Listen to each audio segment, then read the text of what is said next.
أعوذ بالله من الشيطان الرجيم. بسم الله الرحمن الرحيم.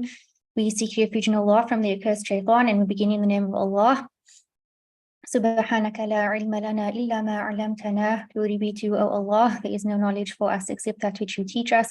Allahumma علمنا ما ينفعنا. O Allah, teach us that which will be beneficial for us. وزدنا علما, and increase us in knowledge. وارزقنا فهما, and grant us understanding. يا مقلب القلوب, O change of hearts.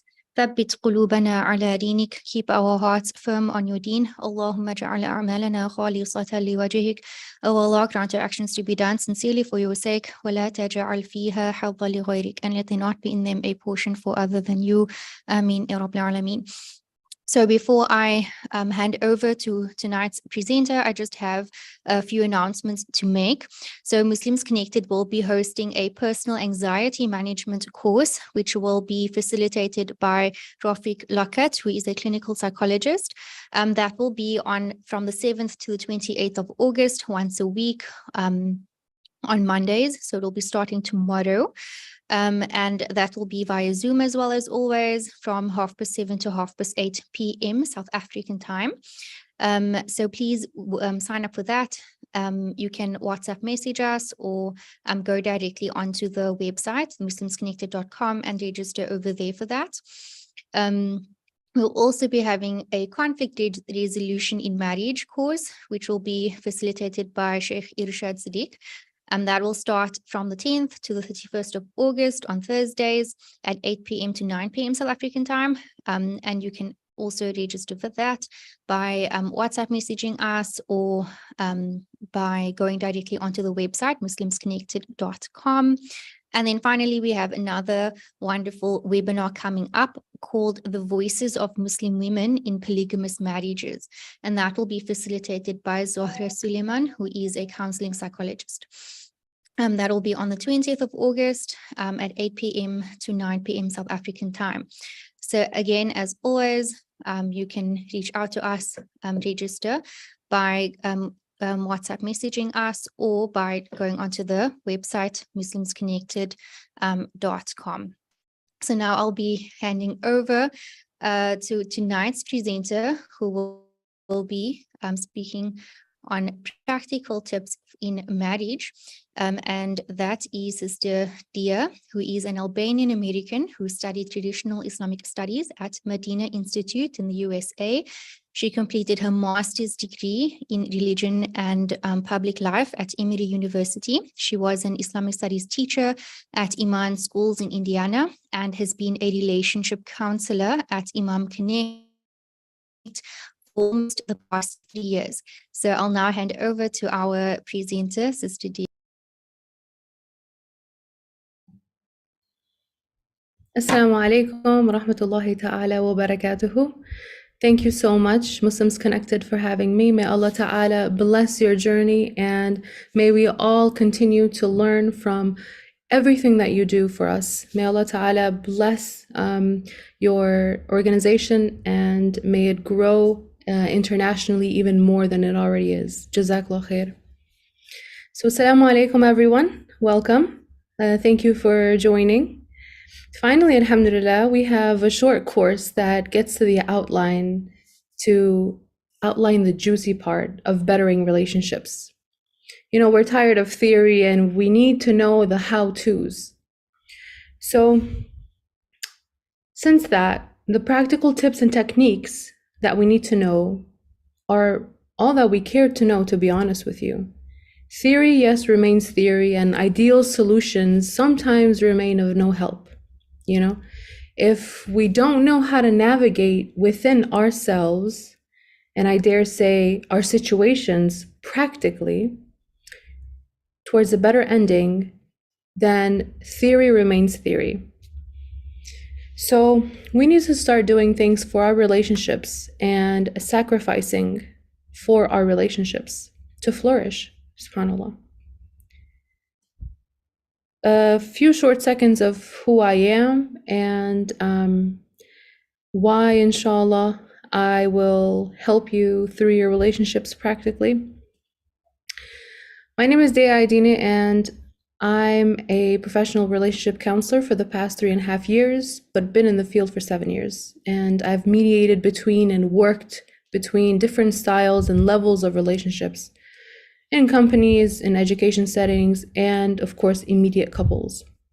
And from my experience, I've realized that, and if you can remember this, it'll be great. Non-judgmental communication and mastering one's self-expression or articulateness are the keys to life's relationships in today's modern society. Again, non-judgmental communication and mastering your self-expression, your articulation, are the key to your relationships. And almost everything else falls under these, which hopefully we'll touch on more detailed topics. And if, inshallah, you've come here not just to listen, but to learn, to write down, to analyze, and to take into your life. Currently, I am 9 months pregnant, so if you hear or see me trying to breathe harder, I'm sorry for that. That is because there's no more space in the lungs. Okay, so who is this course designed for, and who will it benefit the most? So this course is specifically designed for new and already stabilized couples, meaning couples that have been together for a while, that are in intimate relationships. And what level of knowledge should you already have, about the topic beforehand? Really, all you need to know is nothing. We're going to start from the beginner's level. You don't need to know anything. You just need to know that you want this relationship to flourish. Okay. So this is a shortened course of a longer portion of the course. And in this webinar, which is about an hour, we're going to try to get bits and pieces of the longer course, and I'm going to try to just give you examples, solutions, ideas, possibilities. Maybe not as much as I would like due to the time limit, but inshallah enough for you to kind of get an idea of where the crux of the matter is. Later on, we're going to go through a roadmap, and in that roadmap, we're going to have a few pointers, inshallah, that we're going to focus on. Okay.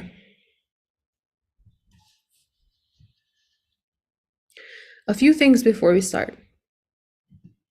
So you need to set expectations, inshallah, okay? Your expectation for this course should be that you desire a healthy and flourishing relationship, okay? But to do that, you have to do the homework. You have to take things that you hear, write them down, and be willing to use them. Be willing to partake in this journey from yourself. And then when you're getting good at it, when you're getting good at practicing these things, inshallah, bringing in your partner as well, indirectly, which is the art of the whole thing. Because if you go to your partner and you say, look, I've learned all these things, let's go and do it, you most likely may find resentment or repulsiveness or nonchalantness, which may aggravate you even more. Therefore, this whole journey right now is that you are taking by yourself. But alhamdulillah, if you're one of the very few lucky ones and your partner is here with you, then maybe you can go through this together. It doesn't mean that your partner will also take the same amount of steps and take it to a deep level as you may take it. So at the end of the day, this is a journey just for you. And remember that nothing changes overnight. And literally by overnight, I mean here a few weeks, because, if you've created a habit of being a certain way for many years, let's say since a teenager, and you now give yourself a few months to unbreak old, negative, bad habits, and you're building new productive habits that are good and positive. You have to give yourself the time of at least few months. Before we start, the number one thing I want you to understand is, for any relationship that you have, intimate or not, the most important thing for you from now on to build a more successful relationship is to remove any and every expectation you have of that person or those people for you. Meaning, all of the things, inshallah, that you'll kind of like learn to do throughout life, not just in this course, to better a relationship, you must do it with the goodwill of Allah subhanahu wa ta'ala putting barakah in that relationship, and Allah kind of taking the wheel, giving Allah his position, which is to change hearts, right? Because at the end of the day, what does a relationship come down to is two hearts and how they interact with each other. Because if you're operating out of love, no matter how much trauma you have, no matter how much fear you have in that moment, if you have true, deep love, you will not act vile towards the other person, or you will try to at least have some level of respect towards the other person when you're communicating with them, even if you're at your lowest point. Therefore, if you're operating out of love, inshallah, Allah will put barakah and gentleness in that relationship, and He will allow you to flourish. So when I say remove expectations of people around you, I mean put your expectations in Allah first and foremost. Okay? And then Allah will allow facilitation to happen, but you have to do the work as well, because He gave you the means and you must use the means. And we all fall, throughout life. We all make mistakes, and that's okay. As long as you get up, you repent, you ask for forgiveness to God, to people, and you're sincere about it, and you work and you do good deeds, inshallah, the mistakes that you did in that relationship, inshallah, will kind of fade away, bi'idhnillah. So basically, for the next few months, I want you to practice to only point the finger at yourself. If anything goes wrong, I want you to learn to see that situation as, what did I do to create it? What did I say? What are my triggers? Why am I seeing this situation like that? So learn to point the finger at yourself and remove expectations of everyone around you. Because remember, your interest and your motivation to have a better relationship and to develop more efficient communication has brought you here. So don't just stay here, but take this and move with it. So why are we here and why we're doing this?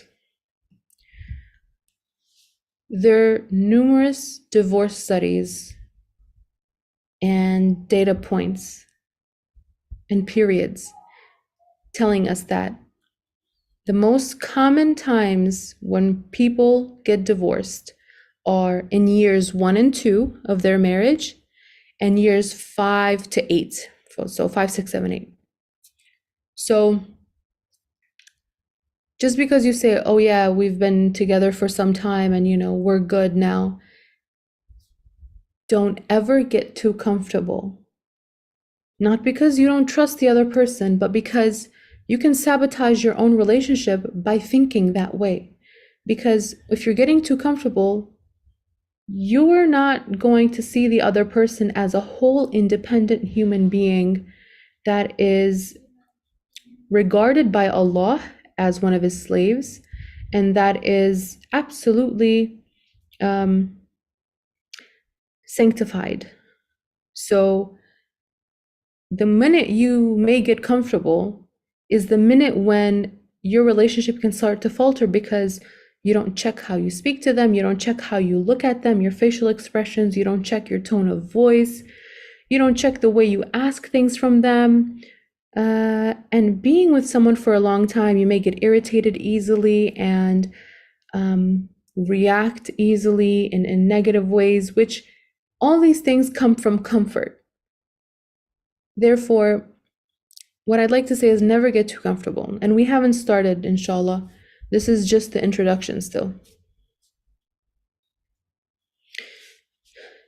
An important point to note is that the best predicator of divorce from studies, the number one thing that will help you see your relationship, if it's going towards divorce or not, which inshallah it never will, because that is not the goal. And when you're in a marriage, the ideal thing is to make a deal with your partner to never mention the word divorce, because it shouldn't be there. That's not why you got married. Yes, society throws that word out there everywhere, but what we're trying to do is to eliminate the word or the idea or the feeling of divorce, inshallah. Though we're not saying it shouldn't exist. And the best predicator of divorce is when either one or both of the partners show contempt in the relationship. And now contempt is often expressed as negative judgment or criticism or sarcasm regarding the worth of the individual. So the minute you start having negative judgment, you start criticizing either in your head, in your heart, or via mouth or facial expressions, and you have sarcasm towards them in a negative way, not in a funny or joking or cool, chill way, that's when you will realize that this relationship is not going upwards, but is going downwards. And this may be a reason of comfort.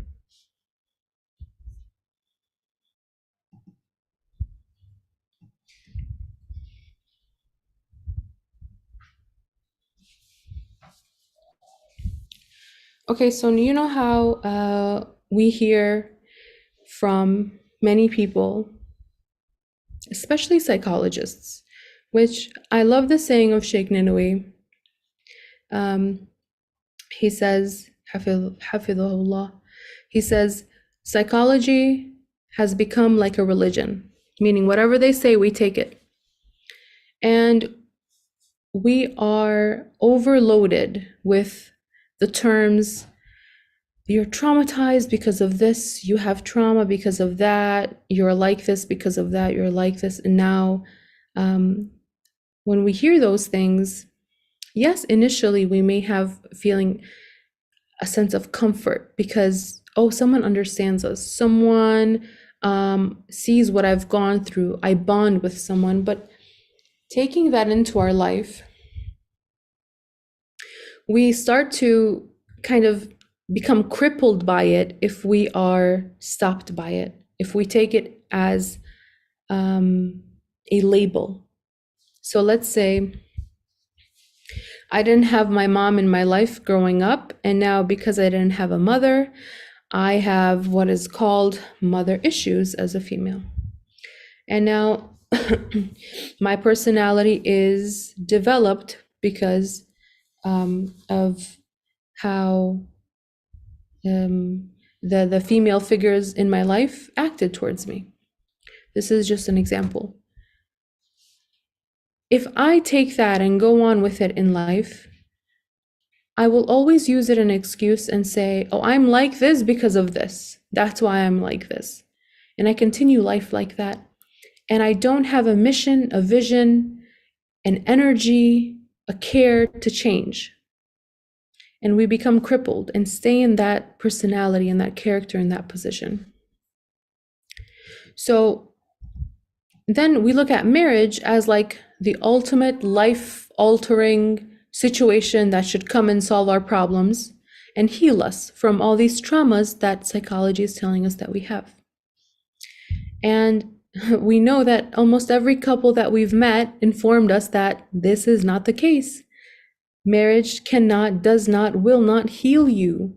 It will give you a sense of comfort, but when you find yourself that you are not getting better, or when you find yourself that your partner is not fitting that ideal image, you are definitely going to get aggravated, angry, resentful, and all the negative traits possible. Especially after the honeymoon phase, because the honeymoon phase, there's still sweetness, there's still honey. But we still choose to believe the fantasy, subhanAllah, you know? And we think our case is different. No, he's different, she's different. Or maybe do we think that we deserve more than the other people that, you know, this life-altering situation, marriage, did not heal them. Maybe we think that we deserve for marriage to heal us. And that's an egoistical way of thinking. So in any case, we've innocently or arrogantly created high hopes, dreams, aspirations that our marriage will be the forever lasting love, as TV spread the idea. So I'm saying this because I need you to realize that for a successful relationship, for a successful marriage, we need to sacrifice. If we like something and the other person doesn't like it, we can't live our life saying, well, why can't I have this just because he doesn't want me to have this? Well, why can't I do this one thing just because she gets angry when I do this one thing? Marriage is a journey of figuring out the other person and trying to live to make their life more comfortable and to help them, especially since we're Muslim, you know, rise up to the love of Allah subhanahu wa ta'ala.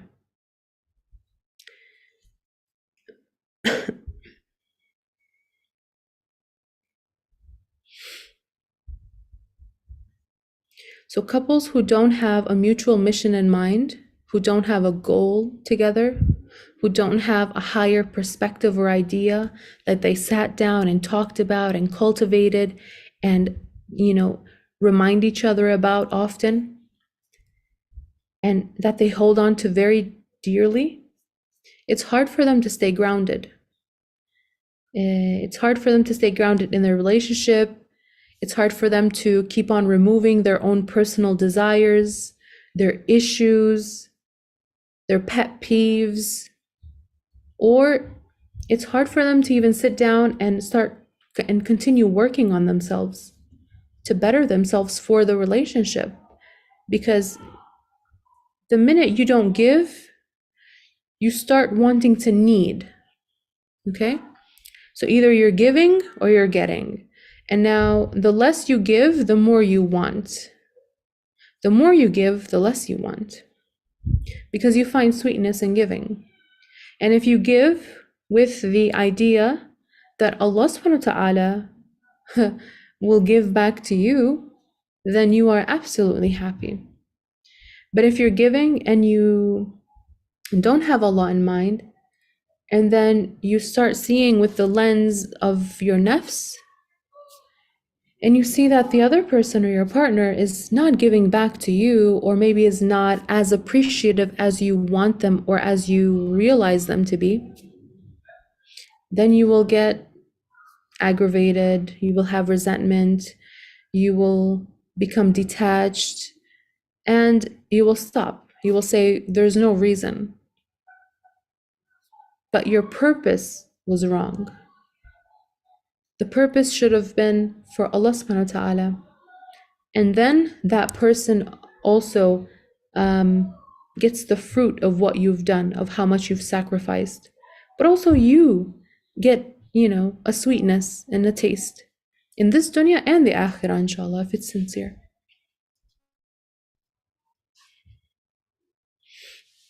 So, why do we want a better relationship? This is Turkish tea. We want a better relationship in our life to be able to be the best version of ourselves. Because if we're in a comfortable relationship, it's not toxic. We're not living on survival mode. We have a friend in the other person. We are free from our fears. We are free from needing to become better, to fit the mold, to not be judged. So when we have a good relationship, we're able to work on ourselves and become the best version of ourselves and be of benefit to not just our family, but to society. So that's the ideal reason of having a better relationship, to be a better slave to Allah subhanahu wa ta'ala.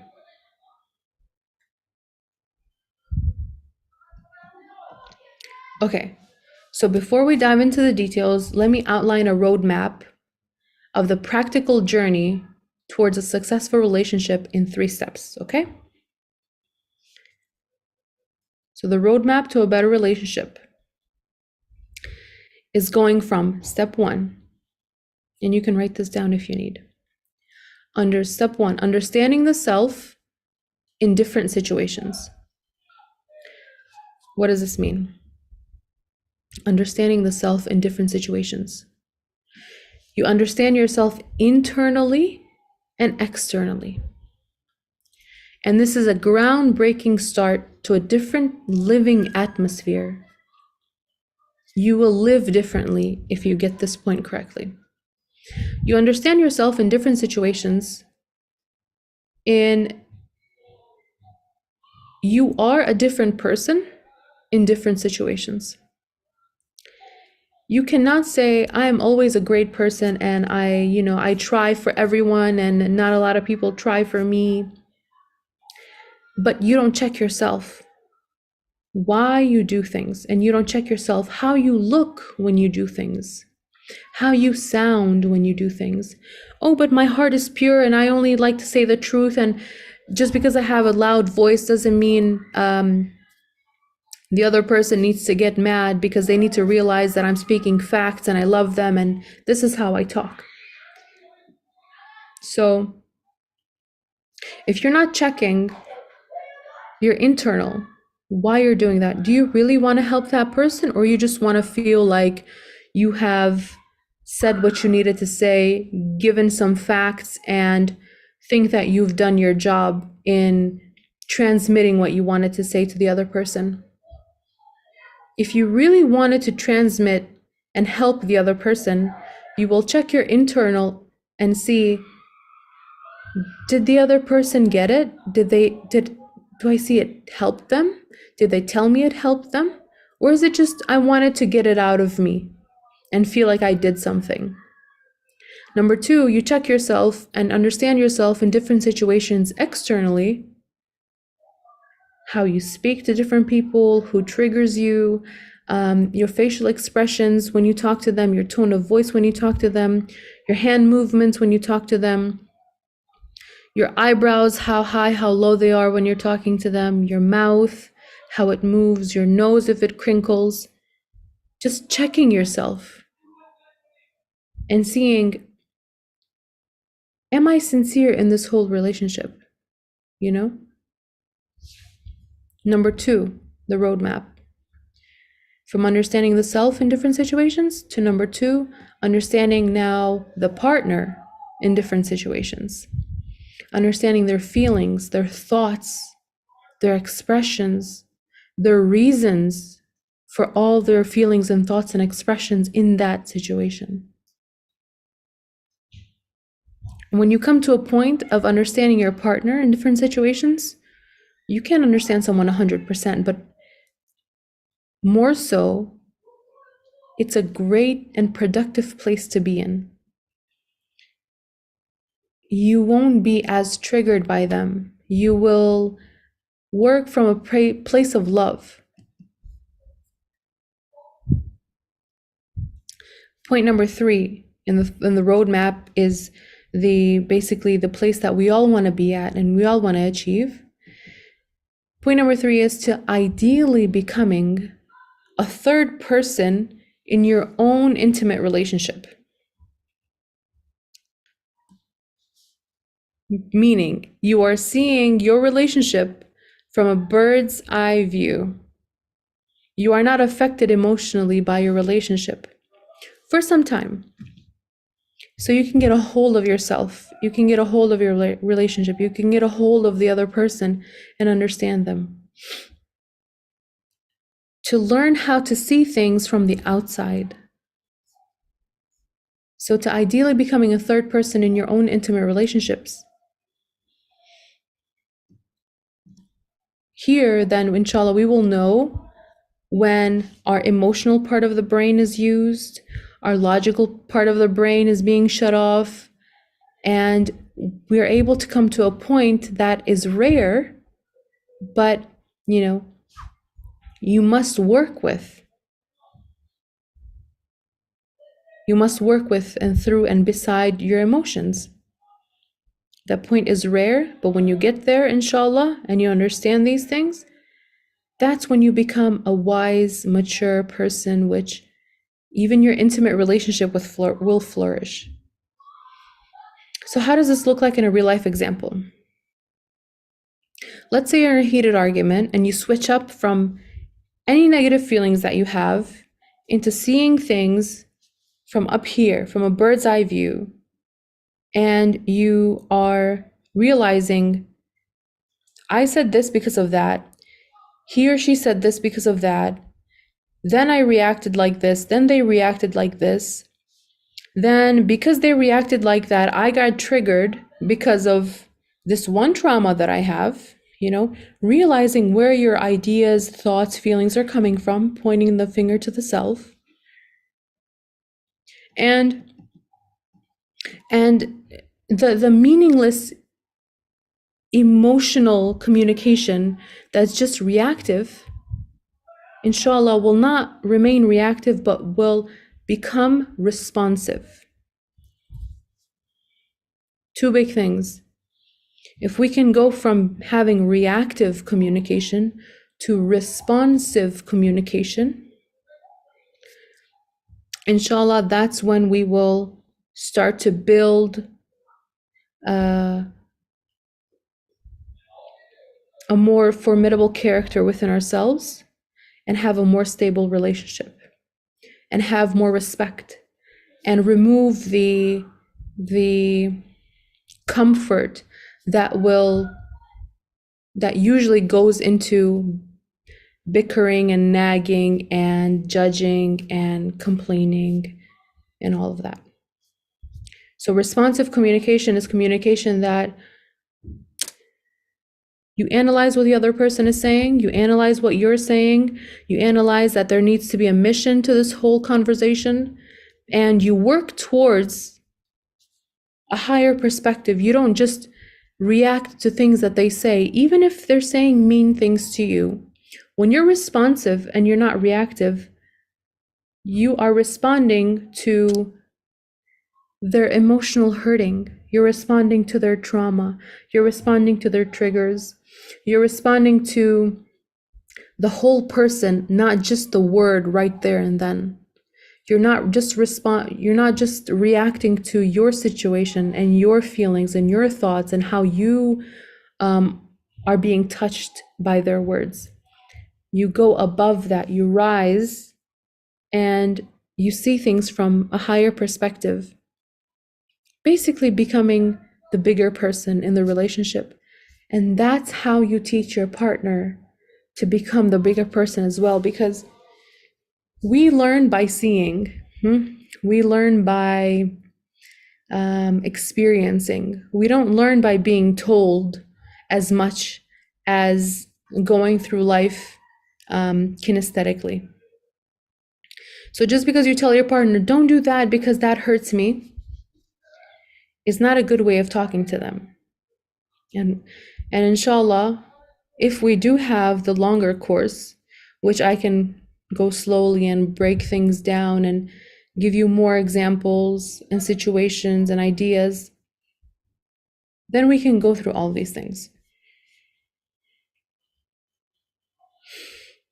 So along this roadmap, understanding the self, the partner, and becoming the third person in your own relationship, along this roadmap, there are 5 questions that will, inshallah, take us into a deep dive into understanding our relationship. Unfortunately, we have a limited amount of time and we cannot dive into the full depths of the theories, the real life examples, and the what to practice for each question, each point, or each situation. But I can explain to you in short points of what you can do, inshallah, what you can ask yourself for each point in the 5 questions you should ask yourself during this roadmap. And if you do the homework, meaning if you sit down and ask yourself these questions and write everything down, journal everything, this is what happened, this is what I said, this is how I reacted, and this is how they took this reaction in this situation with this environment, the whole story. Inshallah, you will have it in your archive to go back and to see, I can't do this again. Or this worked for my partner. I need to react like this again. I need to respond like this again. But the minute you brush off, because if you're having an emotional quarrel, if you are arguing with your partner and it's just reactive, he said this, she said that, usually because you're using your emotional brain, you'll forget what happened. You'll forget what caused it, or you may remember a few things, but it's not as clear. That's why if you write it down, you will help your brain be more comfortable in those situations and help your brain become a more responsive brain rather than a reactive brain, because you'll use logic, because you'll be using your memory, you'll be using a mission as well. You'll be using your memory, meaning you'll start to think, what happened? What did I do? What was good? What worked? What didn't? And you'll use a mission. Okay, I need to do this. I need to do that. I can't do this. I can't do that. And yes, at the beginning, you'll be fighting with yourself a little bit, but inshallah, within some time, it will be easier for you to kind of be stronger in that communication with your partner.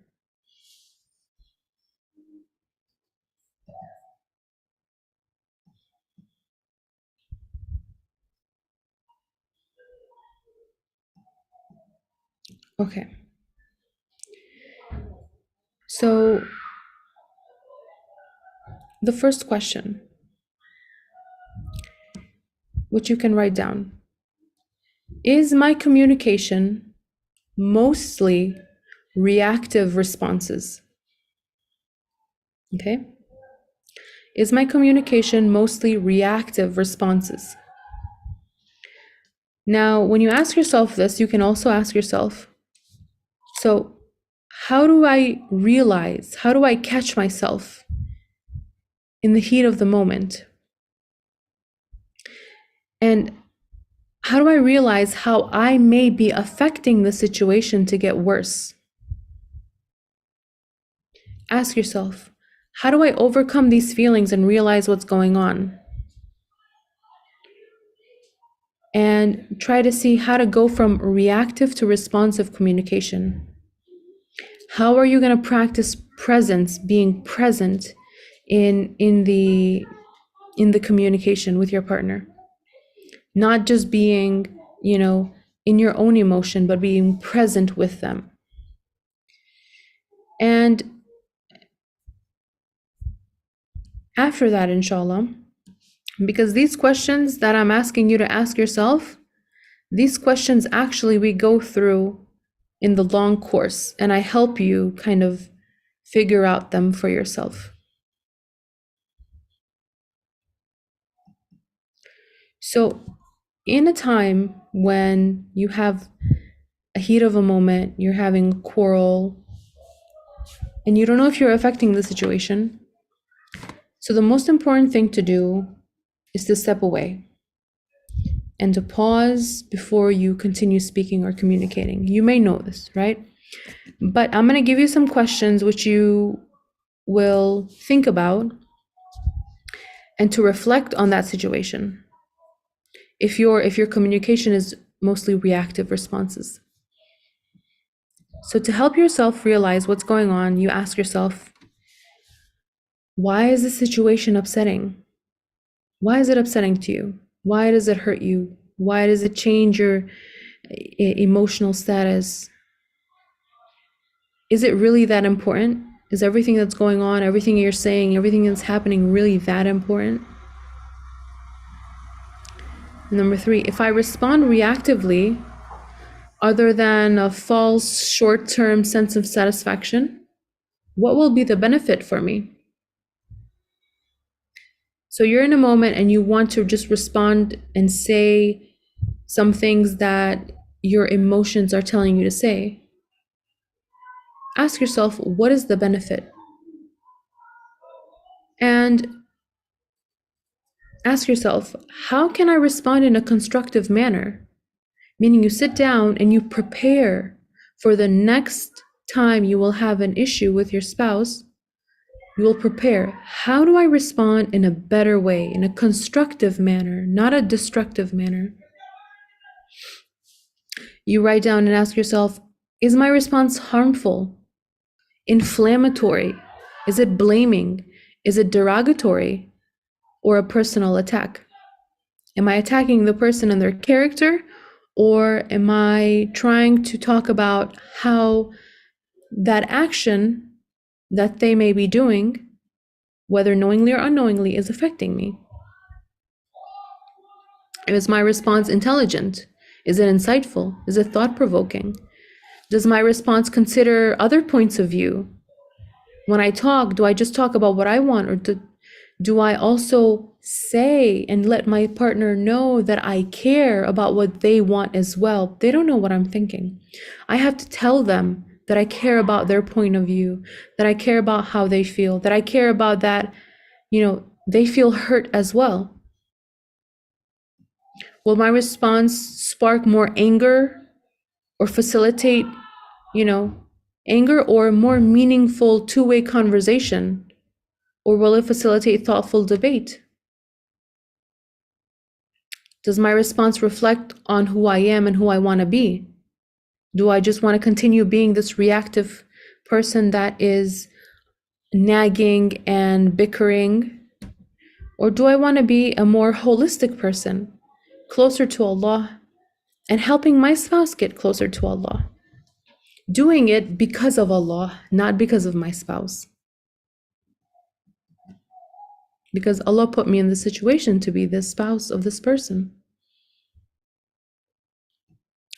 What are potential short and long-term consequences of a reactive response? How will a reactive response impact those around me? And what kind of reaction is my reactive response going to provoke? So that was some ideas on number 1 in the roadmap, the first question you ask yourself, which is my communication mostly reactive responses or not? So this is a more practical way of seeing how to point the finger to the self. Okay, so we all start from ourself to bettering our relationships. Number 2, the second question you ask yourself in this roadmap, inshallah, is the ways to understand your spouse better. So basically, how to experience and how to see differently the very moments that I get hurt from him and her.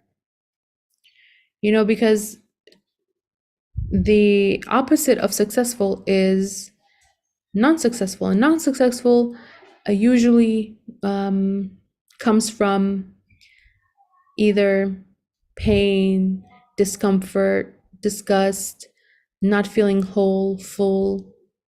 So The moments that make success unsuccessful are moments of hurt in intimate relationships, because the quarrels that we have usually come from a place of hurt, because intimate relationships are usually relationships which are supposed to and have started from the heart, stemming from the heart, living in the heart. And now anything that happens, we may get hurt. Now I want you to learn how to experience and how to see differently the moments that you get hurt from your spouse. You do this by, number one, and it may be hard, especially if you're in a bad situation, seeing your spouse in a positive light. And that's easier said than done, but inshallah, I will help you kind of like slowly get to that point. Seeing your spouse in a positive light. Number one, realize that there are phases of good and bad in every person in this dunya, and learn what they are and how to overcome them. You have to analyze your situation. You have to analyze your human being that you're living with and learn how to overcome them. And learn practical ways that work for you to tame your temper or your anger.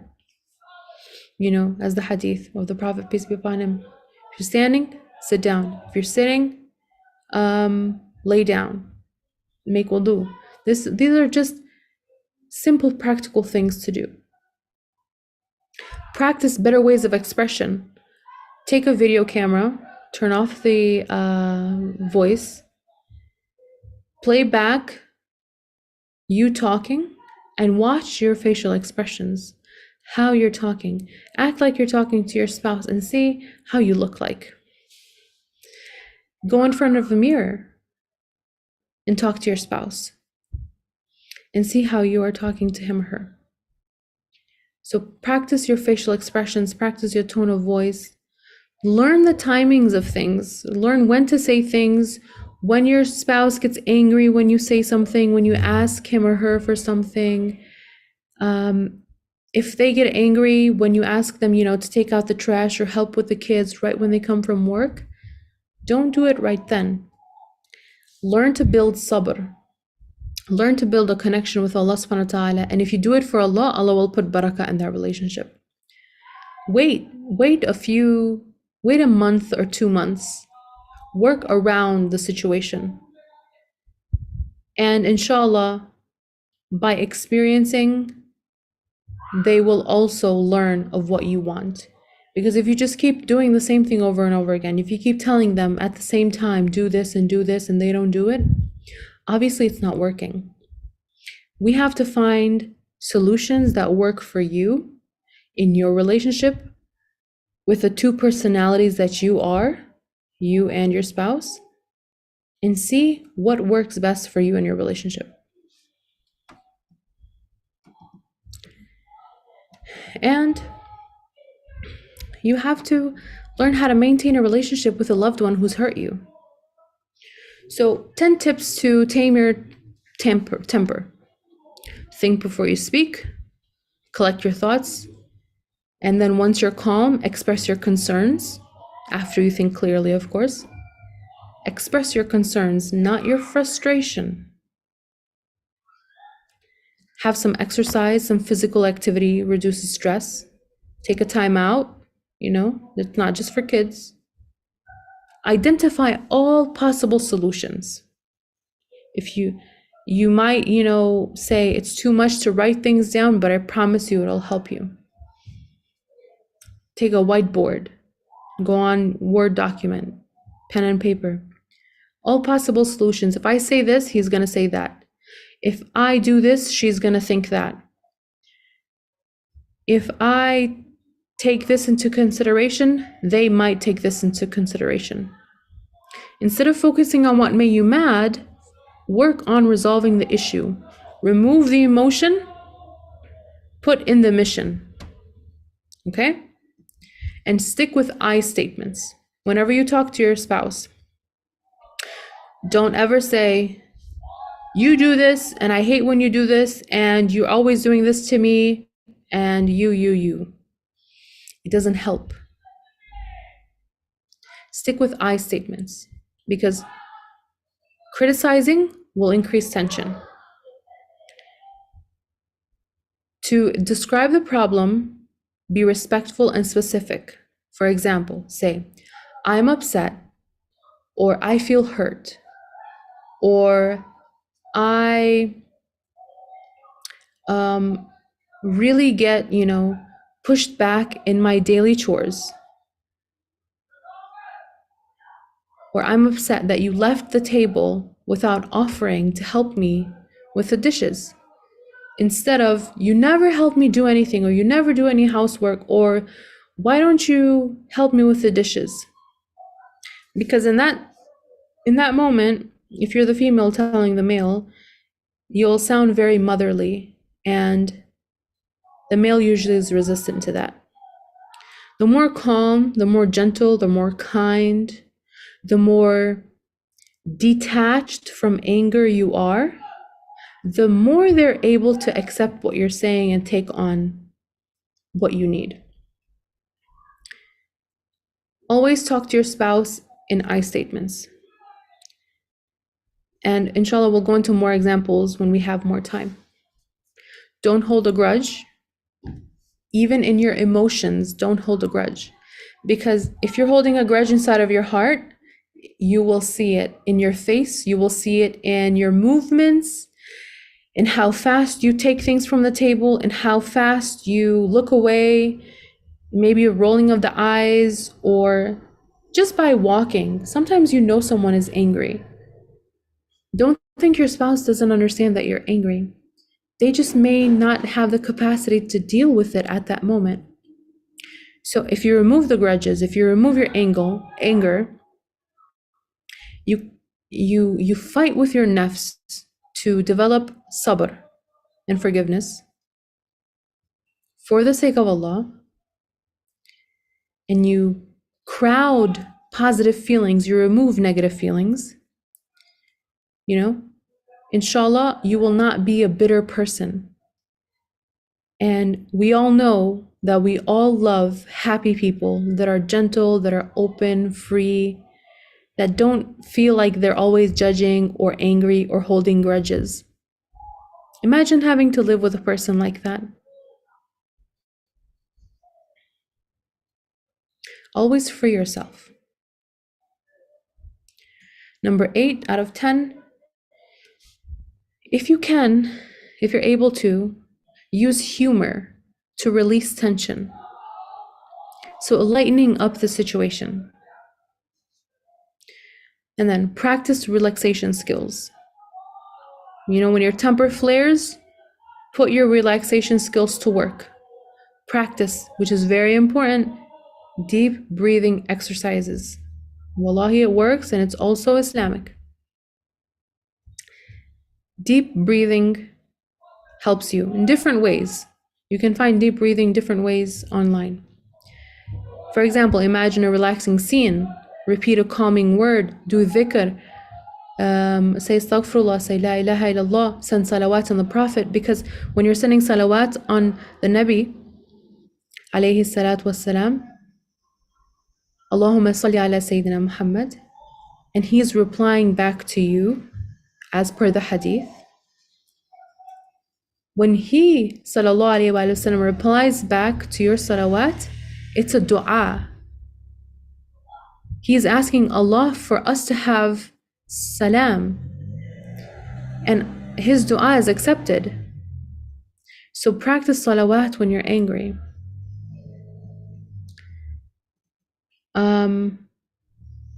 Tell yourself things like, take it easy,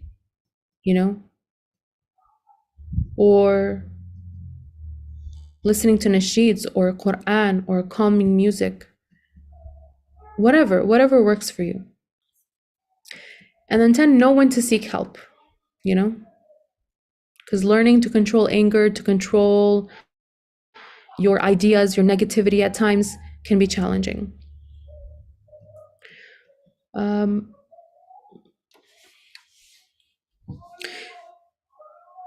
so to experience and see differently the moments that you get hurt from them, you have to first realize that this person has a background,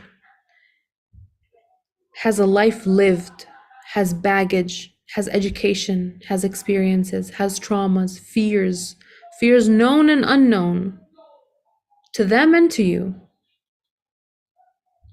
has different personalities in different moments, or, ways of expressions, meaning in different moments, and has different ways of perceiving that have built this person into who they are now. Realize that you can't make people change, and determine what you need from your partner. Not what you want from your partner, what you need. When you come to a point that you've built a successful relationship, the wants will come freely. They will ask you what you want. But in the moment when you're transitioning into a successful relationship, inshallah, focus on your needs and focus on sacrificing for them. Because the more you give to them, inshallah, the more they will come and give back to you. Not right away. It'll take time. You have to build goodness, and goodness will come to you, inshallah. After your basic needs are met, do the work to forgive. Because you may still hold a grudge. You may say, why am I doing the work? Why do I have to do this? Why don't they do anything? Do the work internally to forgive. And remember, forgiveness is giving up all the hope of a better past. Oh, this could have happened. Oh, why didn't this happen? She didn't do this. I didn't get to do that. Forgiveness is giving up all hope of a better past. So, present and future. Tawakkal ala Allah.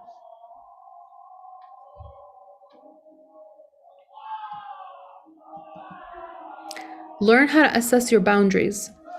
I know it's hard to learn how to do something without having a mentor or examples or ways to do it, but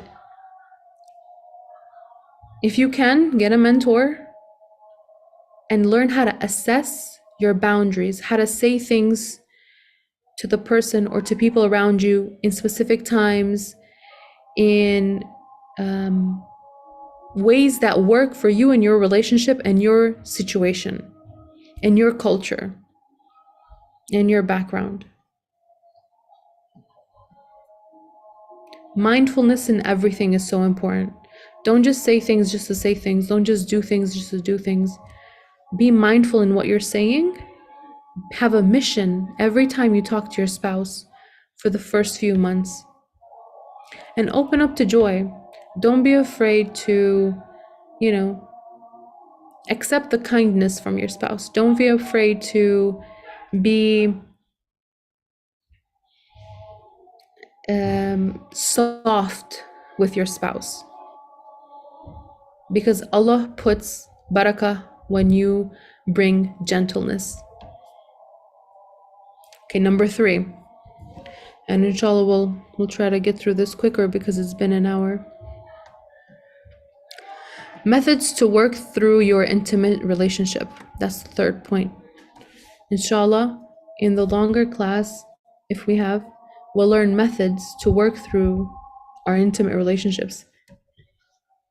Meaning how to become the best business partner to your spouse with the bonus of intimacy. And this is the business of personal development and enhancement. How to become a better you for a better relationship. You need to evaluate yourself and do not sabotage your relationships. You need to practice becoming the best version of yourself. Have helpful thoughts in situations of negativity or depression. Helpful thoughts. The best thing we can think of is dhikr and salawat.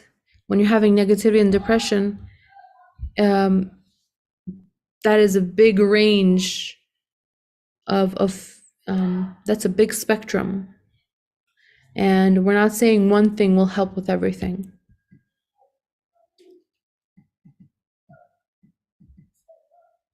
So do not self-sabotage, because it ruins you, your opportunities, and your relationships. What is self-sabotage? Refusing to ask for help from your very spouse. Because they're hurting me, how can I ask them for help? When you're telling them that you need help, they may criticize you at the beginning. They may say you're being exaggerating. But if you learn how to say it to them, if you learn when to say it to them, if you learn the art, the methodology, the beauty of learning to speak it in a specific manner, like mathematics, that work for that specific person, inshallah, they will be able to accept it in a better way. Because at the end of the day, they're human. You just have to learn what works for them, not what you think should work. So don't self-sabotage, meaning don't refuse to ask for help.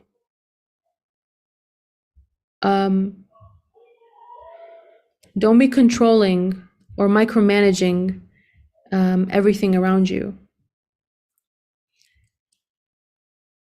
Another self-sabotage is like picking fights or starting conflicts, setting goals that are too low or too high. You're self-sabotaging. You don't have a true mission in mind. You have desires and wants. You don't have needs at the moment. Avoiding talking, the silent treatment, is self-sabotage. You're only hurting yourself because you're not getting anywhere. Negative self-talk, self-criticism. Why did I do this? Why did I say that? How come this happened? Why is this happening to me? And then making excuses or shifting blame. And this is usually because,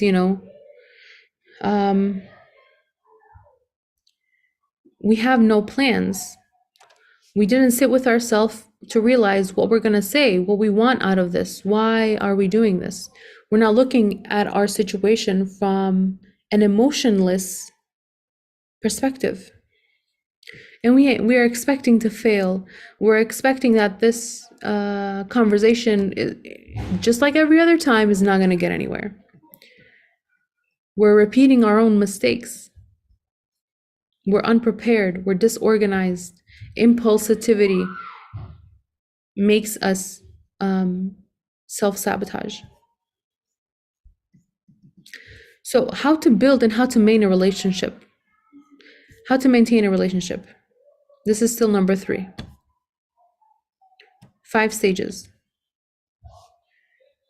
There's 5 stages in a relationship, and I'm going to go from the beginning till maintaining it, from getting it to maintaining it.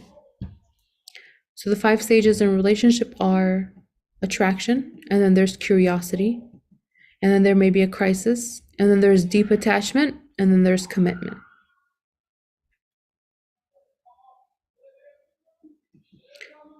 In the early days, there's attraction, and then comes curiosity. The infatuation, fades a bit, and you start investigating your partner, who they really are. And then there's a crisis. You're drifting apart because you notice weaknesses, you notice differences and flaws. And there's like disappointment, but also learning and growth. And then there's deep attachment, the calm after the crisis storm. You're at a crossroad, and you continue this path together, and you strengthen your bond because you have a mission, because you want to, because you have Allah in the midst. And you strengthen your bond, and you learn things from the crisis, and that's where deep attachment comes from. And then the final step, commitment. So you've gone through these waters, and now you have commitment. You have a strong understanding of each other's values and goals for the future. And in a relationship, not just with each other, but with their family and friends too. So yes, returning to temporary, stages is normal, but now that you've made each other a priority, you are able to, overcome transitions in life together. And how to nurture that when you're making that commitment, when you're saying, okay, we're going to live together for the rest of our life, inshallah. How do you nurture it? The intimacy. Always make it a point to show your appreciation. Make an effort to learn about each other. Be curious, ask them questions. For example, you give your spouse a glass of water and you say, you're in this journey of learning about each other, and you're saying to each other, hey, I'm in this journey of trying to build a better relationship with you. So everything that I do will be, inshallah, helping us and helping me learn about you better and be a better spouse to you. So you bring them a glass of water and you say, did you like the way that I brought you the water?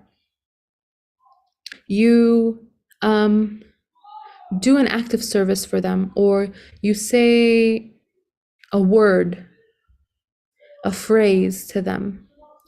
You say a compliment to them, you say a criticism to them, and you ask them, what did you like in this phrase that I said? What did you dislike about this? What can I change?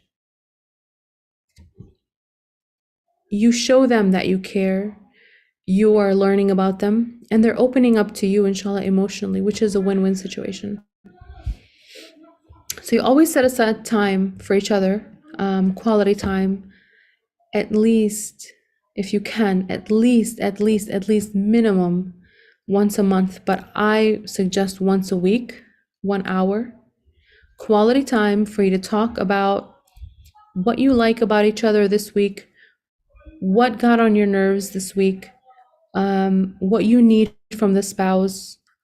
And don't make it sound like you have a problem and that's why you're sitting down. Make it sound like we're great and we want to be better. Because then if you sound like, hey, we have a problem, we got to sit down and you have to listen, then usually they're going to just pull away. And show physical affection, even without intimacy in the bed, just around the house. Physical affection. When you're talking to them, touch their forearm. When you're talking to them, hold their hand, look at them in the eyes. These are things that you must do in a relationship that is intimate, because that constitutes as gentleness. And again, where you put gentleness, Allah puts barakah. And, maybe you don't have time, but the smallest thing, tackle a project together. If they're working on the sink, very happily, jolly, in a very uplifting manner, go and help them. Ask them what do they need. Do they need you to just, hold the door open for them? Do they need a glass of water? Just be kind. And also talk about what intimacy means to you, to your spouse. Tell them how you feel. Men usually like hearing females talk about, the things that they did, how it made them feel. So if your spouse buys you number 3 off of the McDonald's menu instead of number 5, and you ask for number 5, you don't get mad, but you say, I wanted number 5, but wow, number 3, I really wanted to try it.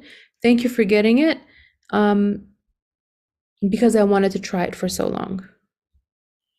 And not lying, because if you lie, you put darkness into your life. But you really make the intention that you want to try number 3. And it's for the better of the relationship.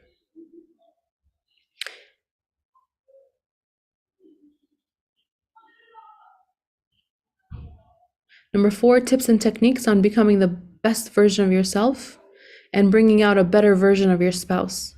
So you have a mission to become the best version of yourself and to bring out the best version of your spouse. So you are training your brain to understand things, ideas, words, actions in a positive context that you wish to create. Not taking things what's happening around you, but you recreating the things that are happening around you. So you train your brain to do things, to see things, to say and feel and think and act out what you want. So you start talking to your brain and with your brain in order to change it. You use questions, you use different practices, you use phrases that will help you realize your struggles and to reach your goal. And you practice the 5 love languages in your relationships. And I'm not going to go through all of this because we don't have time. But I'll go to number 5, which is muscle memory and keeping the momentum. So what is this? Number 5, the last point on the whole roadmap, the last question you must work on with yourself. How to keep muscle memory and keeping the momentum of all these things that, we went through.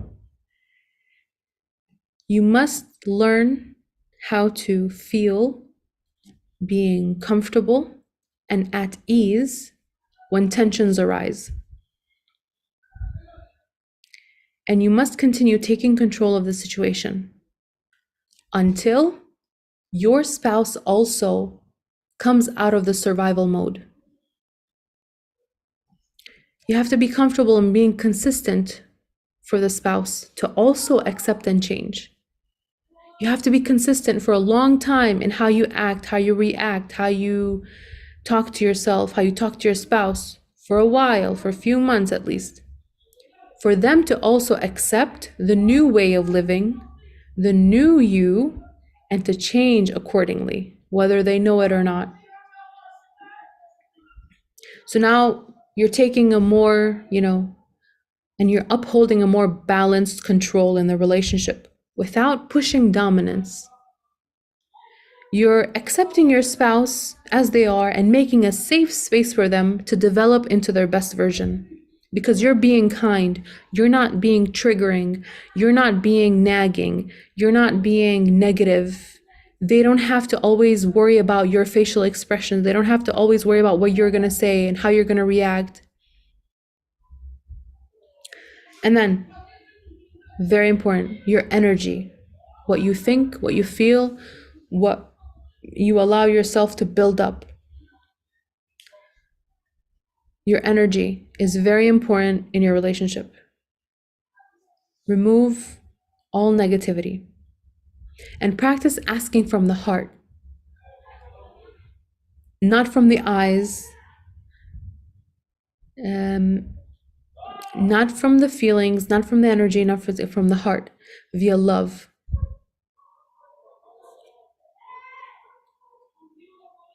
And, also create energy that is sensual in your intimate relationship and practice it. Don't just await it from the other person, but build it inside of yourself, and the other person, inshallah, will also feel it, and the environment of the home will be calmer, and they would love to stay there, not just come back in the house, but they will also love to stay in the house for a long time. Okay?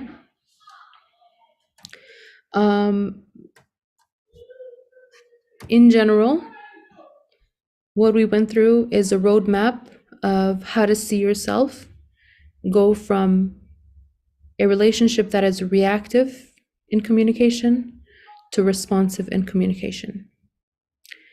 And inshallah, with the very limited time that we had an hour, we went over. I tried to give as much as I can and talk as fast as I can to give you an idea of what will truly help you in your relationship. And it is yourself. Stop looking at your partner, what they can do for you. Look inside, and for your own benefit, for your own future, for your kids, for your family, for the community, for Allah subhanahu wa ta'ala, Your changes within yourself will bring positivity and goodness to everyone and everything around you, including your spouse. If you focus on your spouse, usually you're not going to get anywhere. Okay?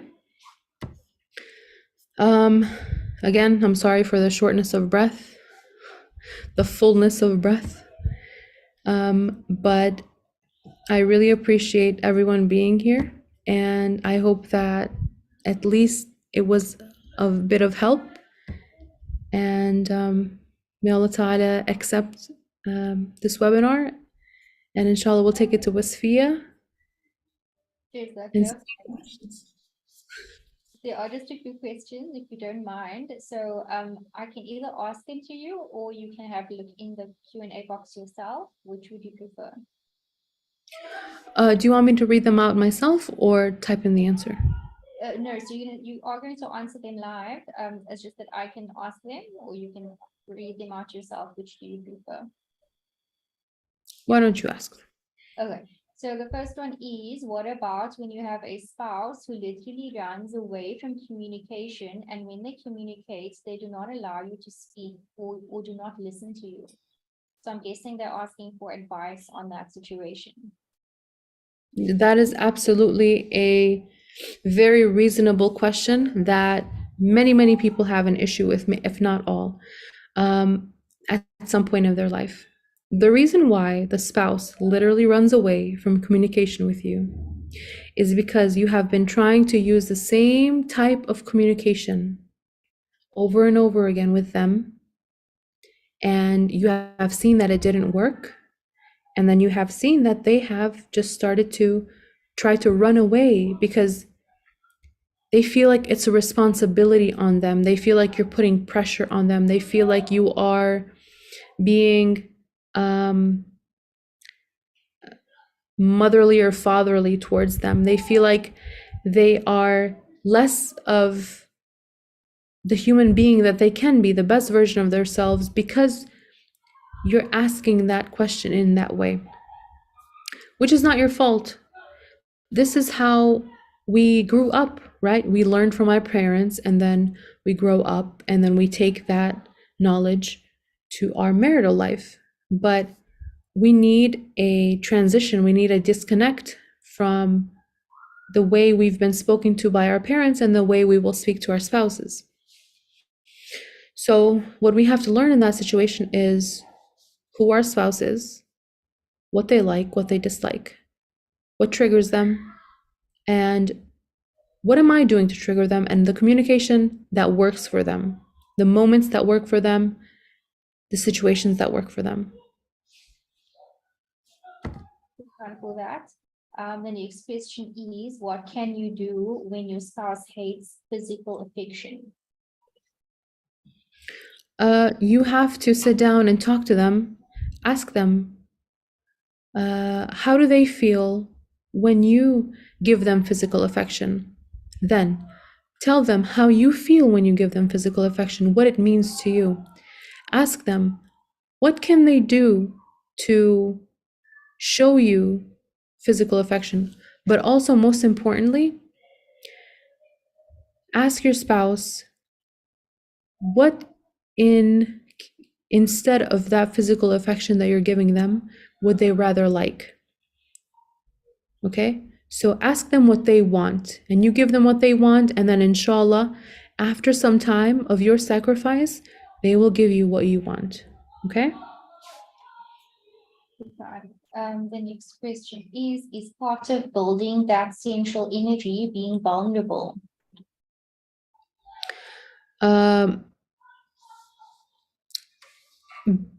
Building sensual energy. In general, in an intimate relationship, sensual energy is kind of known to be there, but building it does include vulnerability for people who are not used to having it inside of them or expressing it. Vulnerability is the most beautiful thing in an intimate relationship. If you don't have vulnerability with your intimate spouse, who will you have vulnerability with? And spouses usually respect and enjoy portions and levels of vulnerability because you're showing them you trust them, you love them, you're open, you are basically one. And sensual energy usually just comes after starting to become vulnerable in an intimate relationship. And if your spouse likes you being vulnerable, that's better. Okay. The next question is, how do you know when to compromise and when to draw the line? Wa alaikum salam. I have to know compromise on what and draw the line on what. But in general, if you want to compromise and you want to draw the line, you have to first communicate with your partner what they're really wanting from you when you feel like they're crossing your boundaries. Why do you have these boundaries? Ask yourself, why do I have these boundaries, or why do I want to create these boundaries and compromises? What do I feel when they're doing that? Talk to each other and build a scenario, a solution, a life strategy of how do you feel when they do this? How do they feel? Ask them when you do this. Now, compromise needs to be with the both of you. If you can't get them to sit down and compromise, then you will, inshallah, go through life for the next few months of sacrificing for them so that you open up their heart and they will sacrifice for you. And then compromises and drawing lines don't have to be as rigid, but they can be flowy, meaning things will stem from love, things will stem from kindness, and respect will come back. Because comfort is what usually makes people say, I need to start drawing lines because they feel too comfortable. But once you start sacrificing for your relationship and forgetting about the other person, what they have to do for you, and you respect their boundaries and you outwardly say things that show that you're respecting and caring, they will inshallah also do the same for you. The next question is, what do you do in the case if you get into an argument with your spouse and they completely shut off and push you away?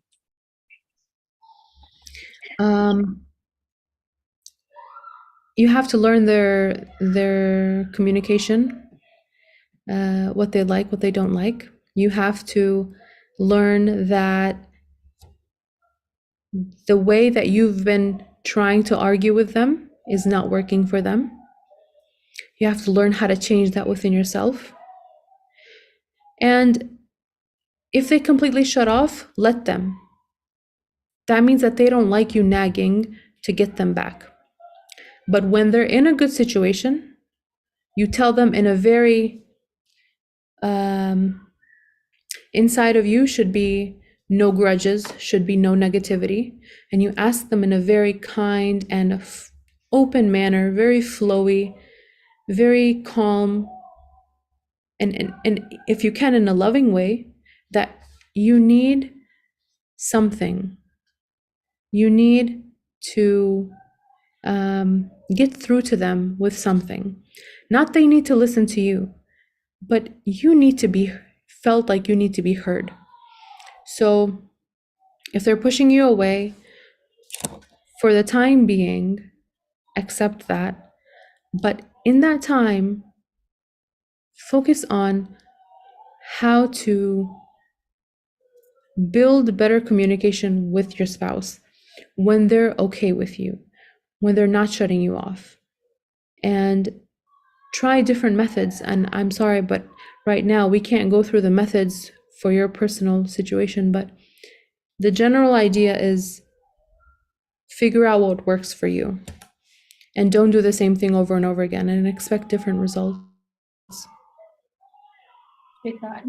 The next question is, what do you do when your spouse does not trust you when you are being truthful? That's hard. You can use different things. You can use, but it shouldn't be a lot. Swearing on Allah subhanahu wa ta'ala. That's cliche. You may be doing something that your spouse is being triggered by.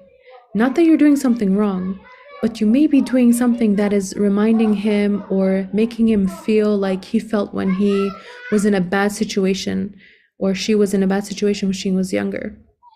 Or someone did something similar that you did or said that made them feel like they're not trustworthy. So you have to talk to your spouse and ask them the same question you're asking me. What do I do when you don't trust me? What do I do when I'm telling you the truth and you don't find me truthful? What can I do to show you that I'm really being truthful? No, well, I'm not going to tell you because you're going to manipulate me and use these things just to make me think that you're truthful. Okay, fine. But the more you communicate with your partner about how you're feeling and how sad you're feeling about the situation and how disconnected you're feeling, and how every time you do something to show your partner you're trying to be truthful, tell them. Tell them, I did this to try to better our relationship because of this issue that you're having. And inshallah, they'll see that you are actually trying and you are being truthful and sincere in your actions. And then later on, even in this thing that they're finding you not truthful in. Jazakallahu khairan. I think we'll end over here for today because we are out of time. So I really sincerely thank you so much, and make dua for you that Allah makes everything easy for you and your future. Ameen, Ya Rabbil Alameen. May Allah accept from all of us and guide and protect you always, and may Allah help all of us to implement what we've learned and abundantly reward you. Ameen, Ya Rabbil Alameen. All of us, inshallah. Jazakallah khair. And then to our attendees, I just want to remind our attendees that we do have a personal anxiety management course coming up, as well as conflict resolution in marriage, and also a webinar on Muslim women in polygamous marriages. So do WhatsApp message us or go directly to our website at www.muslimsconnected.com, inshallah. سبحانك اللهم وبحمدك نشهد أن لا إله إلا أنت نستغفرك ونتوب إليك. السلام عليكم ورحمة الله وبركاته.